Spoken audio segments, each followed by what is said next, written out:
Glória a Deus. Lucas 7,36. Vamos ler para ganhar tempo. Rogou-lhe um fariseu que comesse com ele, e entrando em casa do fariseu, assentou-se à mesa.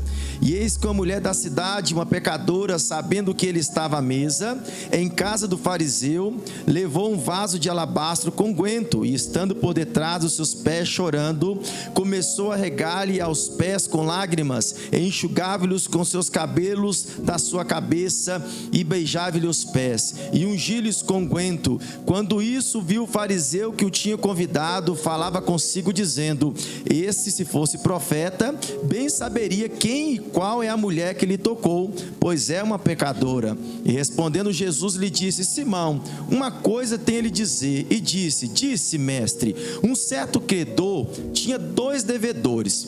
Um deveria 500 dinheiros e outro 50. E não tendo eles como lhe pagar, perdoou-lhe a ambos. Disse, pois, qual deles amará mais? E Simão, respondendo, disse: Senhor, para mim, que é aquele a quem mais perdoou. Ele disse: julgaste bem. E voltando-se para a mulher, disse a Simão: vês tu essa mulher?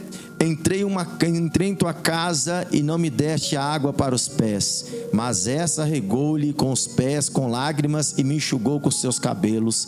Não me deste ósculo na testa, mas esta deste que entrou não tem cessado de me beijar os pés. Não me ungiste a cabeça com óleo, mas esta ungiu-me os pés com unguento. Por isso te digo que seus muitos pecados lhe são perdoados, porque muito amou.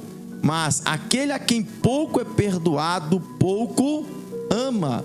E disse ela: os teus pecados te estão perdoados.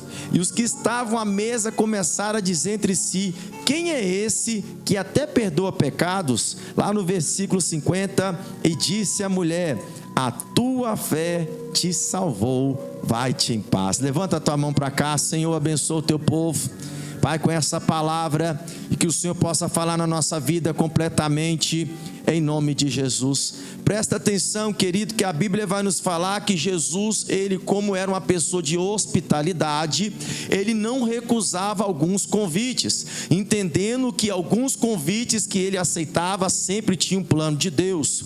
E Jesus também sabia que os fariseus, saduceus e publicanos precisavam também de ouvir a palavra do Senhor.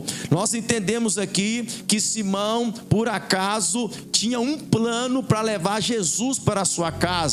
A Bíblia não nos revela qual é esse plano, mas Jesus aceitou o seu convite.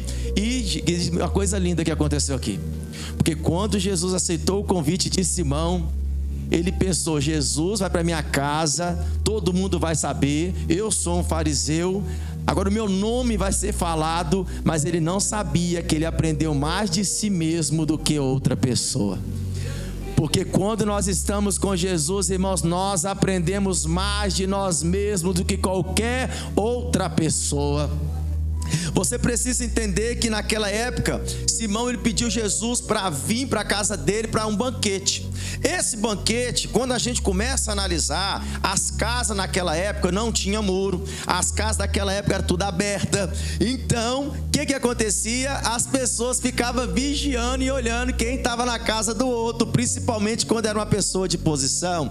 Porque banquete significava que pessoas importantes iriam para aquele lugar e teriam conversas importantes. Então muita gente que até morava na rua ficava ao redor para ouvir o que eles diziam.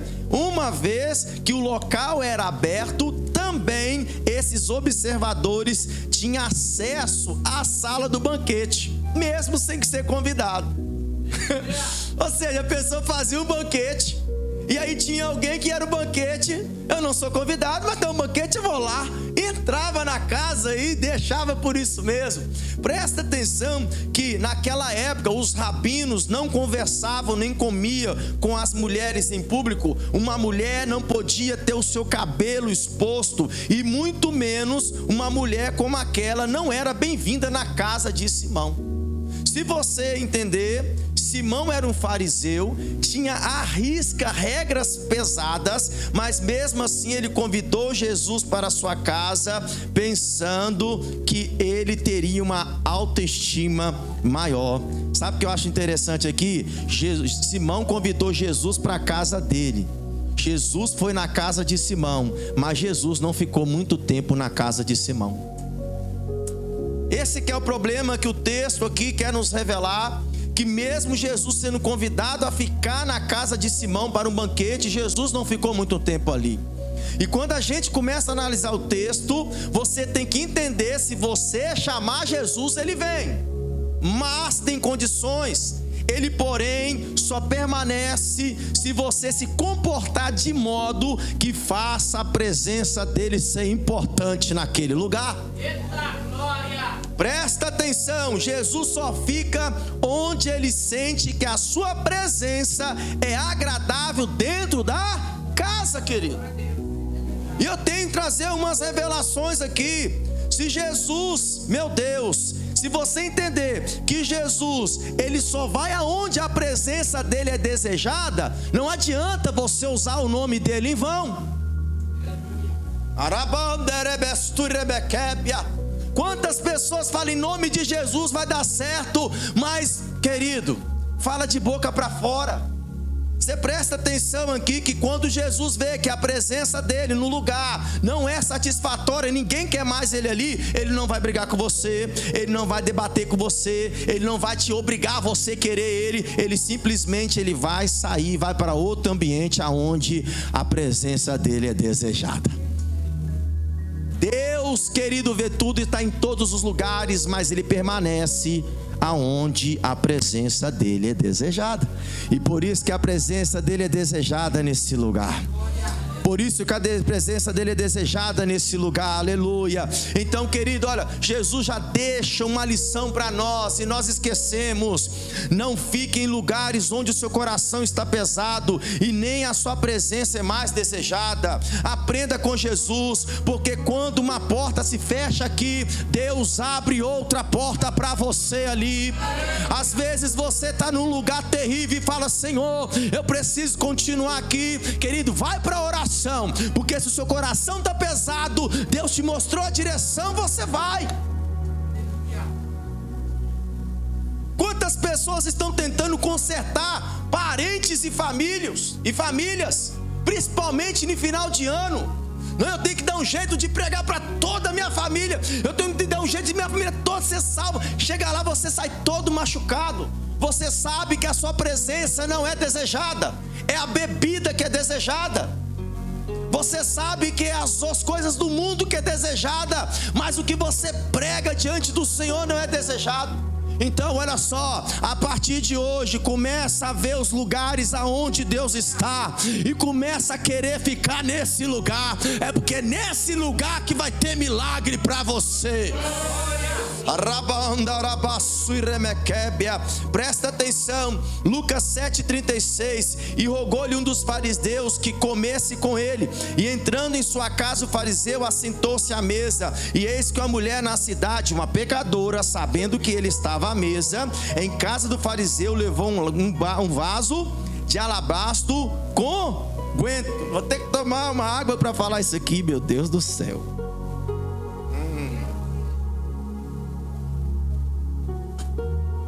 Presta atenção. Uma mulher entra na casa sem ser convidada. Jesus é convidado, mas não é recebido.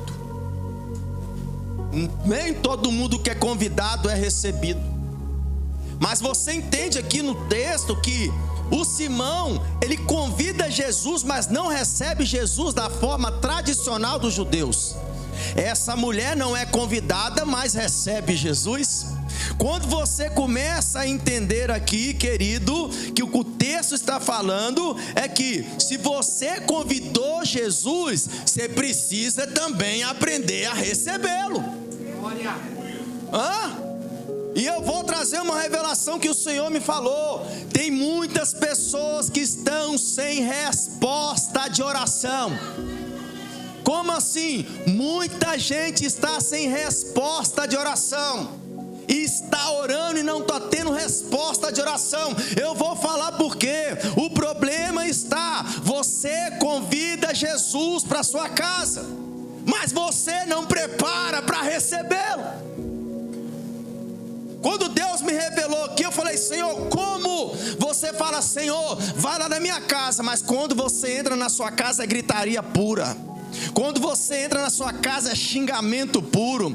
Quando você entra na sua casa é confusão, maledicência, conflito, pensamentos, emoções explosivas, um virando o rosto para a cara do outro. Quando você entra na sua casa não tem hino de louvor. Quando você entra na sua casa não tem joelho dobrado. Quando você entra na sua casa não tem uma lágrima no chão porque você não clamou naquele lugar. Querido, quando você entra na sua casa, a Netflix está ligada, o WhatsApp está ligado, a televisão está ligada e a Bíblia fechada, porque você não preparou o lugar para que Jesus ficasse nele. Você convidou ele, mas ele não vai ficar lá. Precisamos convidar Jesus, mas precisamos aprender a recebê-lo. Meu Deus do céu, mas o que aquela mulher faz que não foi convidada? Aquela mulher entra dentro da casa de Simão sem ser convidada e recebe Jesus. Sabe por quê? Jesus, ele olhou para aquela mulher e viu o modo como ela se prostrava. Querido, sabe o que é interessante aqui? Essa mulher recebeu Jesus com adoração. Quem está entendendo diz amém. Você tem que entender que um adorador não precisa de convite para adorar. Ele não precisa ter o nome dele em cartaz. Ele não precisa ter microfone para adorar, porque um adorador ele vai adorar em qualquer lugar, de qualquer maneira, até com a mochilinha andando no ponto de ônibus para trabalhar, ele está cantando louvor. Até, meu querido, dentro de casa no chuveiro ele está cantando louvor.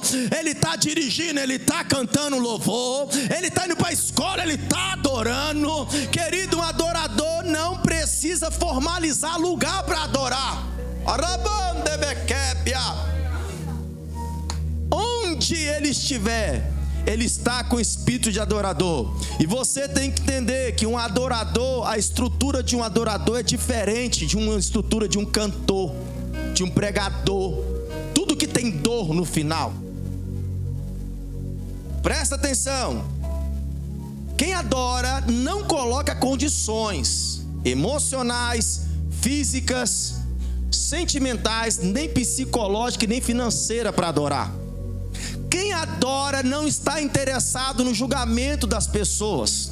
Quem adora, ele entende quem ele é em Deus, Deus é nele, ponto final, fechou a porta.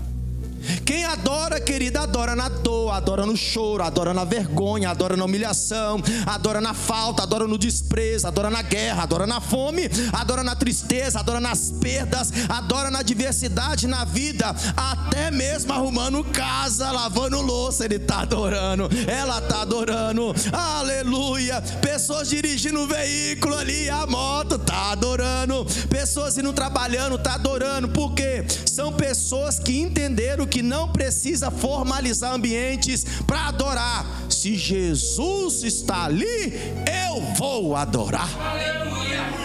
Aí a pergunta é: Jesus está onde, pastor? Existe uma coisa dentro de você que o diabo tenta roubar, é o teu altar, que é o teu coração. Aquele que dominar o teu coração será o teu Senhor. E se Jesus tem o teu coração, tem altar nele. E aonde você estiver, tem adoração. Marabás. Aleluia. Presta atenção, querido. A pergunta é: como é que essa mulher foi até Jesus tentando fazer esse comportamento sem que ela não foi convidada para o banquete? Quando a gente analisa a palavra um pouquinho nos paralelos do Evangelho, nós veremos que antes deste acontecimento, Jesus tinha pregado uma palavra. Tem gente que precisa de milagre, mas tem gente que precisa de cura para a alma. E a maior enfermidade é cura para a alma. Presta atenção, Jesus tinha pregado um pouquinho antes, falado o seguinte, Mateus 11, 28. Vinde a mim, todos que estão cansados, oprimidos, e eu vos aliviarei. Tem mais: tomai sobre vós o meu jugo, aprendei de mim que sou o quê? Manso, eu sou humilde de coração, e vocês encontrarão o quê? Descanso para a vossa alma.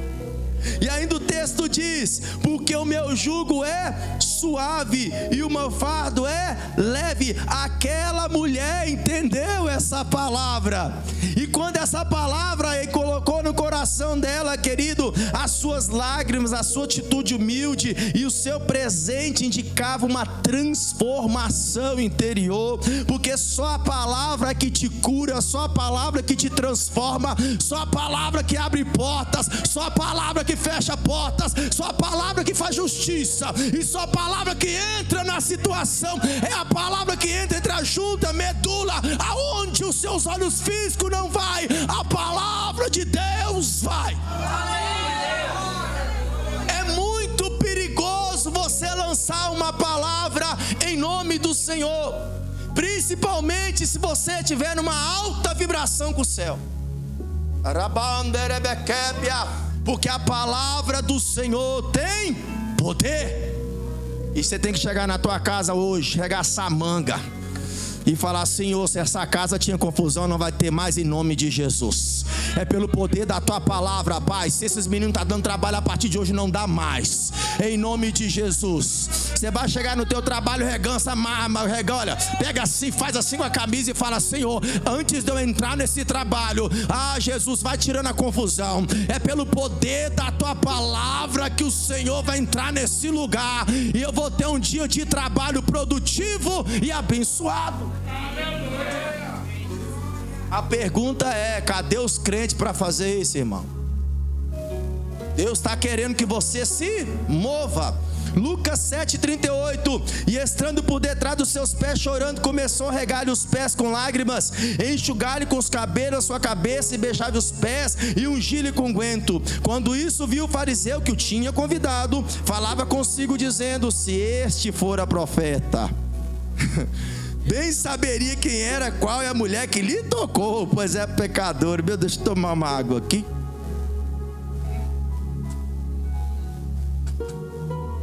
Existia olhares sobre aquela mulher, a condição daquela mulher. Ninguém sabia a história daquela mulher, mas Jesus sabia a história daquela mulher. As pessoas sabiam fatos da mulher, mas não sabiam a história da mulher, e nem conheciam o coração daquela mulher. Mas Jesus, Ele conhece o teu coração. Presta atenção: existiu o olhar do fariseu, essa é uma mulher pecadora. E existia um olhar divino, que Jesus, que olhava para aquela mulher e olhava e falava: essa é uma adoradora. Existia o olhar dos fariseus e também daqueles que foram convidados. Ele não é profeta porque não sabe quem é que está tocando ele. E Jesus olhando para aquela mulher falando, e olhando para Simão e os fariseus, falava o seguinte: como vocês estão cegos, eu consigo enxergar a alma que vocês não conseguem ver. Você presta atenção que a revelação de Deus aqui é que a reputação é um adjetivo que as pessoas irão te dar. Só que agora um adorador, ele é qualificado no que só Deus pode dar. Meu Deus, aleluia. Você está entendendo a diferença? Reputação é o que os outros acham de você, querido. Agora, caráter é aquilo que Deus vê dentro de você. Essa é a diferença. E eu tenho que trazer essa revelação aqui, olha. Levanta a mão aí, fecha os olhos, que você vai receber essa revelação e você nunca mais vai esquecer isso do céu. O Senhor manda falar para a igreja: nunca permita que a reputação que as pessoas te coloquem esmague a unção que Deus te deu. Arabandarabás. Eu vou repetir: nunca permita que a reputação que as pessoas te colocarem esmague aquilo que Deus te deu. Até porque a unção não é dada pelo homem, ela é dada por Deus, em cima de uma vida exaustiva e saturada de jejum e oração, querido. Hoje você precisa escolher qual é a voz e o olhar que você quer para você. A voz de Simão, o olhar de Simão, ou a voz de Jesus e o olhar de Jesus. Eu escolho a voz de Jesus. Eu escolho o olhar de Jesus. Oh glória! Sabe o que é lindo aqui? O que é lindo é que em nenhum momento você vê essa mulher que está sendo difamada na frente de todo mundo, ela se levantar e se defender. Sabe o que ela fez? Ela não perdeu tempo com isso, porque ela estava querendo adorar. Quem quer adorar não perde tempo em se defender. Quem quer adorar quer ficar perto de Jesus e não daqueles que estão tentando te prejudicar. Presta atenção, querido, que quando a gente entende isso aqui, que ela não levantou para se defender, mas Jesus se levanta para defender ela. Presta atenção, não pare para se defender. Em um certo momento da vida, o tempo vai vir e Jesus vai levantar e vai mostrar os seus frutos e irá defender você. Eu profetizo, levanta a mão, Jesus irá à tua defesa. Jesus irá à tua defesa da tua casa. Jesus irá à defesa do teu trabalho. Jesus irá à defesa do teu ambiente. Jesus irá à defesa de você, porque é Ele que te conhece. Ele sabe do teu clamor. Agora você presta atenção, querido. Quem aguenta mais uns 5 minutos diz amém. Essa mulher enfrentou um problema para conquistar o milagre dela. E é coisas que nós estamos passando, não nesses dias, mas uma década, mais de 100 anos. E as pessoas esqueceram disso. Essa mulher passou por 3 fases na vida dela. E é uma fase que eu e você vamos passar até Jesus voltar. E essas 3 fases, todo mundo que decide fazer alguma coisa, mudar de vida, vai ter que passar por elas. Se você decidiu mudar de vida, se você decidiu fazer alguma coisa diferente para Deus ou para o reino do Senhor, você vai ter que passar por essas 3 fases. A primeira fase que essa mulher passou e você pode estar passando é a zombaria. A fase da zombaria. Vão zombar de você. E sabe o que está acontecendo? Tudo bem, não tem problema. Você está indo para frente. Quem está zombando está ficando para trás. E quem não está dando ideia na zombaria está indo para frente. E Jesus segura nas tuas mãos para você ir para frente. A segunda fase, fase do julgamento. Como aconteceu com aquela mulher, zombaram da mulher e ainda julgaram a mulher. Vão vir com raiva sobre você. E 90% dos homens e mulheres do mundo já cai na primeira fase. Zombou de mim, eu largo Deus, eu largo o que Deus tem para mim, não quero para mim. Satanás batendo palma, é isso mesmo. A gente consegue vencer na zombaria. Se é a enfermidade que te vence, ela nunca vai sair da sua vida. Porque Jesus quer pessoas que sobem de nível, vai vencendo os níveis. Deus quer pessoas que nada para Ele, que nada para ela, porque ela decidiu adorar. A segunda fase, querido, julgamento, presta atenção. Vão vir com você com tudo. Vão vir com raiva sobre você, vão vir com calúnia, difamação, rancor, desprezo, ódio, amargura, inveja. E se você consegue passar dessa fase, então você pode levantar as mãos. Eu profetizo, dá um glória a Deus aí, que Deus já está vindo com a tua vitória. Agora a terceira fase, meu Deus, coisa linda. Oh glória. A terceira fase que você está com Deus, que foi a fase que essa mulher viveu. A terceira fase é quando as pessoas vão vir até você, principalmente aqueles que tentaram te destruir. Isso é profético, porque dor de barriga não dá só uma vez não, irmão, dá várias vezes. E você sabe o que é interessante aqui? É que essa terceira fase, as pessoas vão vir até você para falar o seguinte: me conta como você conseguiu, me conta como você suportou, me conta como é que Deus te levantou. É a hora que você, com o coração do céu, vai falar: eu orei ao Senhor e Ele me ouviu. Na minha angústia eu clamei ao Senhor, e você sabe o que aconteceu? Ele me ouviu, pegou na minha mão e me colocou num lugar alto. Levanta a mão, porque eu vou profetizar que essa terceira fase chegue hoje para você. Em nome de Jesus, que essa terceira fase a partir de hoje chegue para a sua vida. Aleluia. Presta atenção que eu quero encerrar. Mas você precisa entender por que essa mulher pecadora pega o vaso de alabastro com unguento e unge os pés de Jesus. Na época dessa mulher, ou melhor, na época que essa mulher vivia com Jesus ali, essa mulher, tudo indicava que ela era uma meretriz, era uma pessoa que ganhava a vida de forma diferente. E você tem que entender que quando essas mulheres, elas tinham essas profissões, elas faziam de tudo para juntar dinheiro a vida toda para comprar esse perfume. Por quê, pastor? Naquela época, quem tinha um vaso de alabastro significava que o conteúdo valia 10 vezes mais do que o vaso de alabastro. Se o vaso é caro, imagina o que tem dentro.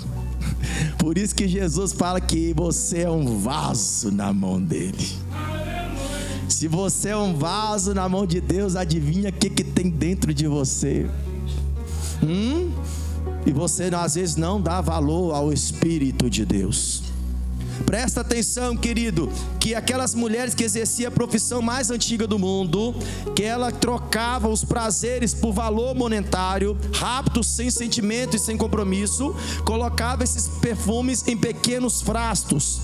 E antes de receber os seus clientes, ela colocava uma gota em seus cabelos ou na sua roupa, colocava algumas gotas nos leitos, para que fizesse o quê? Para que os sentidos dos seus clientes pudessem ficar exauridos. Nessa situação, essas mulheres pegavam esse perfume, colocavam uma intenção nesse perfume: quem deitar aqui vai voltar, esses clientes vão pagar mais caro da próxima vez. E a Bíblia nos diz que essa mulher, ela vai até Jesus. Presta atenção que na Bíblia, no livro de Êxodo, Deus sempre tratou o perfume como símbolo de adoração, porque perfume é essência. Mas dependendo do essência do sentimento que você coloca nesse perfume, ele vira magia, e pode virar uma magia negra. Então você tem que entender que agora essa mulher pega, se prostra até Jesus, ela coloca as lágrimas até Jesus, ela começa a enxugar Jesus, e ela pega o que ela tinha, a ferramenta de trabalho dela, tudo que ela juntou, só a realeza que tinha aquele perfume, ela pega e quebra o vaso e coloca dos pés do Senhor, irmãos. Você sabe o que aquela mulher estava fazendo? A partir de agora, Jesus, além de te adorar, eu quebro toda a ferramenta que colocava maldição na minha vida. Ah, meu Deus, a partir de agora eu quero libertação total. Nenhuma ferramenta mais na minha vida vai ser usada para Satanás. A partir de hoje eu quero, Senhor, eu quero descanso para minha alma.